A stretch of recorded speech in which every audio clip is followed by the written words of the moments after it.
Good, good, thanks, Mark. What's the team use? Solanke, Bergville, Madison? Yeah, Lucas obviously, looks like the injury is significant enough to probably keep him out for the rest of the season. Just tweaked the ligaments in his ankle, and so he's out. Dom's not too bad. He's still a bit sore from last night, but we don't think it's anything serious. Obviously a doubt for the weekend, but as I said, we're hoping it'll settle down pretty quickly. Matt is a bit more of a concern because it's a knee. We've sent him for a scan and just waiting to hear the outcome. And Son? Sonny's working hard. He's he's progressing. Still doing the individual, but he's out on the grass. Feels better every day. So he's we'll see how he's going by Thursday, whether he's available for Thursday. It was a really good night last night. What was the general feeling within the squad? I know obviously conceding that goal, but what was the overall mood in the dressing room? Yeah, I think the lads, were pretty pleased with the way we played, and obviously what you want after the first game is if you possibly get an advantage, it's always a good thing. But what you do want is to make sure that you put in a strong performance, and similar to the Frankfurt game, I don't think we got the reward our performance deserved, but when you put in a performance, it gives you belief and confidence about what's to come. And, it's halfway in the tie, but, we've given ourselves a good chance of progressing if we can perform the same way. A lot of players have had criticism this season, obviously, because of the league form, but were you proud of what you saw from them last night in some of those performances? Yeah, I think all the way through Europe, I think, we've hit some really good levels and played some really good football, faced some difficult challenges and overcome them in a real kind of composed manner. And I was super proud. Obviously, it was a difficult day for us last week on the weekend, and you never want to sort of dismiss those experiences. You need to learn from them. They need to make you sort of angry and disappointed, and we certainly were after the Liverpool game. And I didn't sort of let the players off the hook with that, but at the same time, we had to refocus pretty quickly in what was a really important game last night. And I was really pleased with the players' mentality, which has been really strong all the way through the European campaign. You also mentioned how much you enjoyed the atmosphere and the supporters. I don't know if you saw the Wolves manager goes to the pub every time Wolves win. Is that something you'd consider if Spurs end up winning the Europa League? Down the high road, down the pub with the fans? I'd have to be careful about what pub I walked into, I reckon, mate, at the moment. But our fans were brilliant last night, and again throughout the whole European campaign, and it does make a massive difference. It certainly does. I don't think that early goal was by accident. It was generated by, the boys. I even felt it when they came back in from the warm up. They could feel the energy in the stadium. They walk out, sea of white, singing at the top of their lungs, and it's no coincidence that we got off to a great start. So they played a massive role last night, and they got a big role to play for us for the rest of the season. Jake. Hi. Fair to say, last night and certainly the second leg against Frankfurt, you've adopted a style that we haven't seen much of in the Premier League, perhaps more willing to give up possession at times as well. Is that a style we could perhaps see more going forward in Premier League football? No, I don't think so. I think, like I said, after the Frankfurt game, sometimes it's just what the game needs, and Europe's very different to the Premier League and what you face in the Premier League. And I don't think, I think we were actually quite composed in the ball last night. We rarely sort of gave up possession. I think we were probably less aggressive as we usually are with the ball. We went over the top a couple of times, but that was with good effect. It wasn't sort of just blazing into spaces.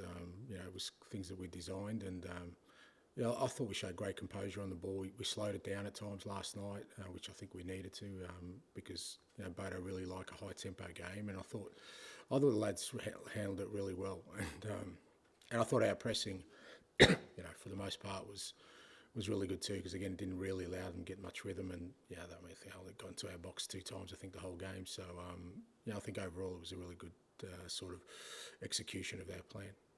Obviously, with Lucas Bergville now being out for the rest of the season, perhaps a chance for Yves Bisuma to kind of step into those shoes. You said after the game last night that he's almost or nearly back to the Bis we know he can be.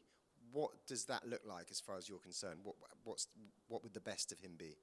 Well, what you saw last night, it was really committed to sort of fulfilling his role in terms of, I thought him and Roger had key roles last night because again, Bodo kind of side who, you know, with their two advanced midfielders like to sort of get into little pockets of space and cause problems. And I thought, you know, Biss and Rodri just worked really hard to deny them that space. And then on the ball, you know, again, I think both of them showed the composure that we know they have. You know, Biss is such a good technical player, particularly in tight areas. It's just, you know, I think I've said before, at times the game just passes him by, and I feel like he needs to make more of an impact in games. And last night he did that, and when he's at his best, that's what he does. He gets himself to the action, he gets himself to where we need him, and you know, it's a credit to him because obviously he hasn't played a lot recently, but he was really important for us last night. Just lastly, can we expect plenty more changes then for the West Ham game? Yeah, likely. Yeah, I think it's important for us. Because of, you know, we're all, you know, obviously it's a quick turnaround, and you know, we've had our issues this year. We continue to have issues because, you know, it's just the way our season's going. And at the same time, it just goes to show you how important it is that the players who are playing are ready to go, like you said with Biss last night. So, you know, we'll make changes to make sure that, we put in a strong performance. We want to put in a strong performance. We're disappointed with last week, but also, you know, give some players a rest, but also get some players up to speed because who knows who we're going to need for next Thursday night. You've been so unfortunate with like innocuous training ground injuries this season. I mean, what exactly happened with Lucas? Was it just an awkward turn or a tackle? Yeah, just something you see all the time. That wasn't a tackle. He was on his own. He just went to turn and just his ankle gave way. So it's just one of those things. Yeah, similarly to Dom and a couple of others we've had at training, were just things that happen. And obviously, he's a teenager, a potential final on the cards European. What do you say to someone so young that clearly must have been absolutely crushed by it? Yeah, hugely disappointed. Well, there's not much you can say except for, you know, I think every experience in life and in football, you know, makes you stronger, makes you appreciate what you have. And he's got an unbelievable career ahead of him for sure. But I say to the guys all the time, you know, we've got to take what's before us now because we can all assume that it might happen next year or the year after, but you just don't know. That's, you know, sometimes life works in mysterious ways, and it's denied Lucas the opportunity to, you know, play in a big game last night. He's been a massive contributor to us, but yeah, I've got no doubt he'll come back stronger from that. And like I said, it's, you know, sometimes we look at footballers and their careers and we think, you know, they've got it all good, but you know, every player has to go through setbacks at different times for different reasons, and it's all part of what makes them stronger and allows them to grow, and I'm sure it will with Lucas.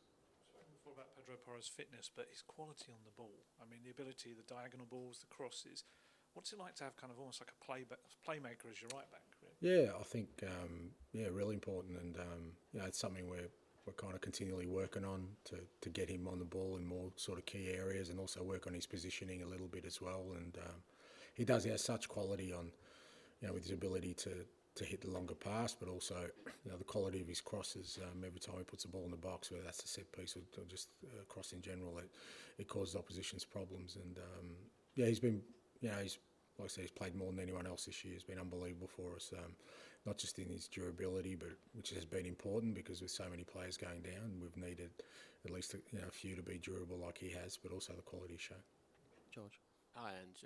You've obviously made a lot of changes in the Premier League around these European games, and you've not got the results in the Premier League, but you have got the results in Europe. You kind of feel a kind of a sense that even though it's not working in the Premier League, this is working to get the club to the goal it wants.